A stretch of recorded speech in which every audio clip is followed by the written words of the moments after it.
Salut les amis, bienvenue sur votre plateforme Cinetalk Cletus aka Ejao Moses. C'était nécessaire. La sortie de Kylian Mbappé, honnêtement, c'était vraiment nécessaire. À un moment donné, il faut briser ces chaînes de silence-là. C'est vrai qu'en communication, le silence aussi, c'est une façon de répondre. Mais vous ne pouvez pas, pendant 1 an, 2 ans, répondre par votre silence. Non. Vous êtes en train de confirmer ce que les gens disent de vous. Donc, il est aussi nécessaire de rester calme des moments et aussi très important, même importantissime, de faire des sorties pour pouvoir, désolé les amis, pas forcément répondre aux gens, mais restituer les faits. Une interview comme l'interview que Kylian Mbappé a fait, c'est une interview claire. Il n'est pas en train de répondre, tel a dit telle chose, non, on lui pose des questions, il répond clairement. Et là, ça répond à toutes les accusations, les amis. J'enlève mon béret d'abord. Ça répond à toutes les accusations faites par la presse française. Oui, quand vous parlez de l'Ukraine, la presse française fait exactement le même boulot. Quand on parle du bashing de Kylian Mbappé, c'est le dénigrement. Le bashing, c'est le dénigrement en répétition de quelqu'un, une communauté ou un pays. C'est ce que la presse française fait contre Kylian Mbappé. Contre-performance. Oh, est-ce que c'est une bonne idée d'aller au Real? Oui, c'est une bonne idée. Il a affirmé lui-même dans l'entretien que c'était une très bonne idée. C'était un rêve. Il a parlé de Lionel Messi, qui lui a appris beaucoup de choses, et on lui a posé la question, est-ce qu'au Real Madrid, il y a quelqu'un qui t'apprend aussi des choses? Il dit non, non. Donc, il ne va pas venir dire que oui, il y a telle personne au Real Madrid qui m'inspire. Non, non, non, il ne va pas dire ça. Vinicius, lui, les autres, Bellingham, c'est presque le même âge, et lui, il est le seul parmi tout cela qui a gagné une Coupe du Monde. Donc, cette palmarès-là aussi, il faut le respecter. Kylian aussi a parlé de ce qui s'est passé à Stockholm, c'est en Suède, où on l'a accusé d'avoir violé une fille, alors que lui et la fille sont en contact permanent. Donc, il dit que la justice fasse son travail, parce que jusqu'à présent, on est en train de causer avec la dame, donc ça ne peut pas être elle. Que la justice fasse paiement son travail. Donc, cet acharnement-là, quelqu'un demande ses droits, il faut que ça soit respecté, mais on passe le temps à vouloir le déstabiliser. Et il a dit non, il n'a jamais eu la dépression. Jamais. Parce que le but, c'est de le pousser à bout pour qu'il baisse en forme et ils se réconfortent dans leur narratif. Donc, c'est une entreprise satanique que la presse footballistique française est en train de faire orchestrer contre Kylian Mbappé. Donc, la sortie de Kylian Mbappé était très importante. C'était nécessaire, cette sortie-là, les amis. Il a violé. Il a fait ceci. Et le mec dit qu'à l'équipe de France, il n'a pas touché une centime. Donc, il joue gratuitement pour son pays. Mais est-ce qu'il dit cela? Personne ne veut dire.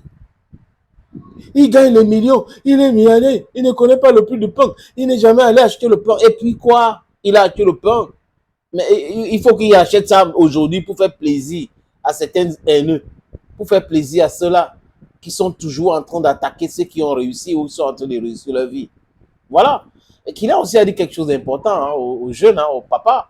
Ce n'est pas parce que tu vas prendre ton fils de 8 ans pour lui faire courir partout au stade, 8 fois le stade, qu'il va réussir dans le foot. Ça doit venir de lui. Quand ça vient de lui, ça marche. Et il dit son père l'a obligé à faire des études, mais pas au football. Et quand il a dit qu'il voulait faire carrière professionnelle dans le football, son père a dit OK, il était très content. Donc les autres parents devraient faire de même. Donc Kylian Mbappé a été insulté, vilipendé. Tout ce qui est négatif, on l'a fait à Kylian Mbappé. Et c'est lui-même qui le dit, les amis, dans cet extrait. En club, j'ai jamais pardonné un dixième de ce qu'on m'a fait en équipe de France. J'ai jamais touché un euro. On a menti sur mon sujet à bien des reprises. J'ai dit, ouais, dans l'intérêt de la nation, ferme-la, fais d'euros. Quel plus gros mensonge à ton sujet en équipe de France? Mais plein de choses. L'Euro 2021, on a menti du premier jour au dernier jour. On m'a traité de singe. J'ai dit, bah, pas de souci. On m'a mis pas mal d'échecs de l'équipe de France, la responsabilité de pas mal d'échecs sur le dos. Pas de souci, c'est l'équipe de France. Et à chaque fois, même quand t'avais de la colère, je me disais, ah, vas-y, c'est l'équipe de France. Et au final, regarde, là, il y a quelqu'un, on dit, ouais, mais ils s'en foutent de l'équipe de France. Comment ils s'en foutent de l'équipe de France? Voilà, du coup, j'ai toujours mis l'équipe de France au plus haut. J'ai tout fait pour essayer de représenter du mieux possible. Dernièrement, j'ai même donné mon nez. Je te donne quoi? Tu vois, non, j'ai toujours tout donné. Au final, les gens, ils disent quoi? Ouais, non, mais ils s'en foutent de l'équipe de France maintenant qu'il est au Real Madrid. Ouais, je me concentre sur le Real Madrid. C'est très important, c'est un rêve. J'ai jamais abandonné l'équipe de France, hein. Quand l'équipe de France, elle a eu besoin de moi, hein. Et je parle même pas que sportivement, hein. Parce que tu sais, les gens, ils voient. Voilà des gens qui prétendent donner des leçons à tout le monde. bon, on est ceci, vraiment, on est cela. Alors qu'en réalité, on connaît tous ce qui les anime. The bad belly people. Oui, bad belly people. Toujours en train de faire du mal aux gens. Toujours en train de... C'est-à-dire qu'ils font tout pour pousser à la dépression Kylian Mbappé. Après, il dit, oui, il est dépressif, oui, ça ne va pas. Kylian Mbappé, je vous le dis, franchement, j'ai vu le match que... Il a joué contre le Real. Il a joué 14 matchs pour 10 buts. 14 matchs pour 10 buts. Et les gars là crient partout. Oh, contre-performance. Oh, contre-performance. Il reconnaît qu'il y a des... Il connaît la baisse de forme, il reconnaît. Mais il est un être humain, comme il a dit. Il n'est pas un robot. Il est un être humain comme tous les autres. Le sang coule dans ses veines. Kylian pas aux toilettes comme tout le monde. Il pas uriner, il pas faire l'autre comme tout le monde. Il fait même l'amour comme tout le monde. Donc, c'est quoi le truc? Lâchez quand même Kylian Mbappé un peu. Hein. Cette photo où on sort du resto qui sort. Et donc ça fait un bruit pas possible, tout le monde m'envoie des messages. Moi après je partais, parce que c'était mon dernier jour, et devant mon hôtel, il y avait plein de personnes. Plein de personnes prêtes à m'accueillir pour le départ. Je me rappelle, l'hôtel disait ouais, on sait pas comment on va faire, on va sortir par derrière. Je dis bah, vu dans l'état auquel on est, devant ou derrière, on est mort, hein, donc vaut mieux qu'on sorte. Et je suis sorti, il y avait plein de journalistes. Comment ils savaient que t'étais là? Je sais pas, ça devait parler, hein, je pense. Parce que toi, t'arrives dans une soirée, tu veux privatiser une soirée pour être tranquille, tu passes la soirée avec quelqu'un, et tu pars, et tu te retrouves avec cette affaire dans la presse. Donc quand je pars, j'ai pas cette affaire-là. C'est quand je suis dans l'avion, j'atterris, et là j'ai les infos. Est-ce que t'as reparlé avec la personne avec qui t'as passé la soirée? Ouais, tout le temps. Tout le temps. Non, mais donc c'est pas la plaignante. Elle l'est pas, mais après j'ai aucune idée de qui c'est en vrai. Donc en vrai, il faut le laisser couler, laisser la justice faire son travail, et quand ça va se terminer, chacun réglera ses comptes. Lâchez-lui. C'est quoi?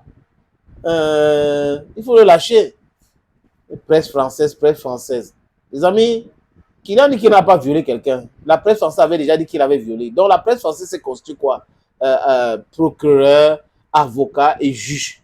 Oh, il a violé. Oh, il a violé. Donc quand on voit Kylian avec une fille, ça veut dire qu'il a violé. Et tout le monde sait qui est derrière cela. Le tort de Kylian Mbappé, c'est d'avoir signé un contrat avec le Real. Voilà son tort. Aux yeux de certains journalistes en France, Kylian devait rester en France.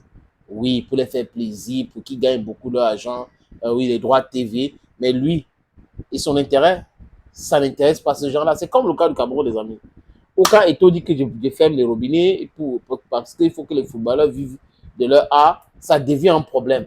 Et il faut s'attaquer à lui, il faut faire tout pour le... C'est-à-dire qu'il faut le descendre à tous les moyens possibles. C'est comme ça dans ce monde. La mafia dans la presse, la mafia dans le football. Donc, mafia de presse, mafia de football, quand ils se mettent ensemble, ils croient qu'ils contrôlent tout. Mais que non, vous êtes une minorité. C'est nocif. Mais ne vous inquiétez pas. Vous n'allez pas bring down Kylian Mbappé. Il a le sang de 237. C'est un enfant d'Afrique. Oui. Quoique. Thank you, friends. Ne l'oubliez pas, les amis. J'ai oublié quelque chose? Ah oui. Je suis l'homme le plus noir de la terre. Thank you.